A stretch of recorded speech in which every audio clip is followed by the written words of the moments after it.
اعوذ باللہ من الشیطان الرجیم بسم اللہ الرحمن الرحیم رب اشرح لی صدری ویسر لی امری واحلل عقدۃ من لسانی یفقہوا قولی۔ ریاض الصالحین حصہ اول، احادیث نبی صلی اللہ علیہ وسلم۔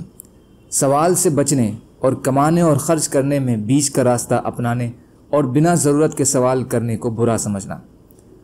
اللہ تعالیٰ نے فرمایا، زمین پر جو بھی چلنے والا ہے اس کی روزی اللہ کے ذمے ہے۔ اللہ تعالیٰ فرماتے ہیں، صدقہ خیرات ان فقراء کے لیے ہے جو اللہ کے راستے میں روکے ہوئے ہیں، زمین میں چلنے پھرنے کی طاقت نہیں رکھتے۔ انجانے لوگ انہیں سوال نہ کرنے کی وجہ سے مالدار سمجھتے ہیں، تو انہیں ان کے چہرے سے پہچانتا ہے، وہ لوگوں سے لپٹ کر سوال نہیں کرتے۔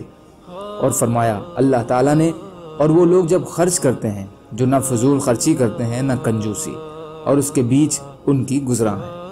اور فرمایا، میں نے انسانوں اور جنوں کو صرف اپنی عبادت کے لیے پیدا کیا ہے، میں ان سے کوئی روزی نہیں چاہتا اور نہ یہ چاہتا ہوں کہ وہ مجھے کھلائیں۔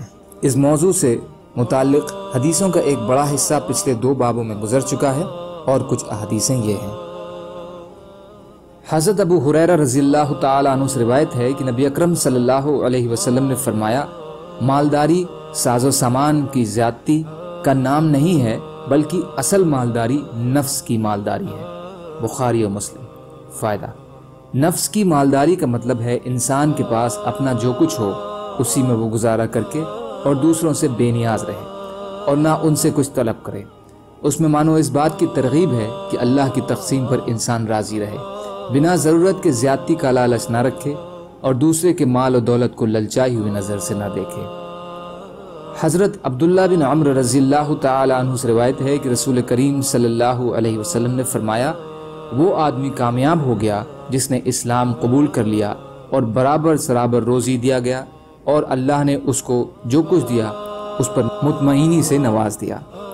مسلم شریف۔ فائدہ: کفاف، اتنی روزی کہ نہ زیادہ ہو نہ کم، روزی کی اتنی مقدار کہ کفاف اس لیے کہتے ہیں کہ یہ لوگوں سے سوال کرنے سے روک دیتی ہے۔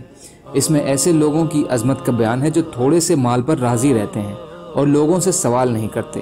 اسی طرح اس میں کفاف کی بھی عظمت ہے، اس لیے کہ مالداری پہلے انسان کو گھمنڈی بنا دیتی ہے اور فقیری اور غربت انسان کو بے عزت کر دیتی ہے۔ کفاف بھر روزی میں یہ دونوں خطرے نہیں ہیں۔ سبحان اللہ وبحمدہ، سبحانک اللہم وبحمدک، اشہد ان لا الہ الا انت، استغفرک واتوب الیک۔ سبحان ربک رب العزۃ عما یصفون، وسلام علی المرسلین، والحمد للہ رب العالمین، برحمتک یا ارحم الراحمین۔ لا الہ الا اللہ، محمد رسول اللہ۔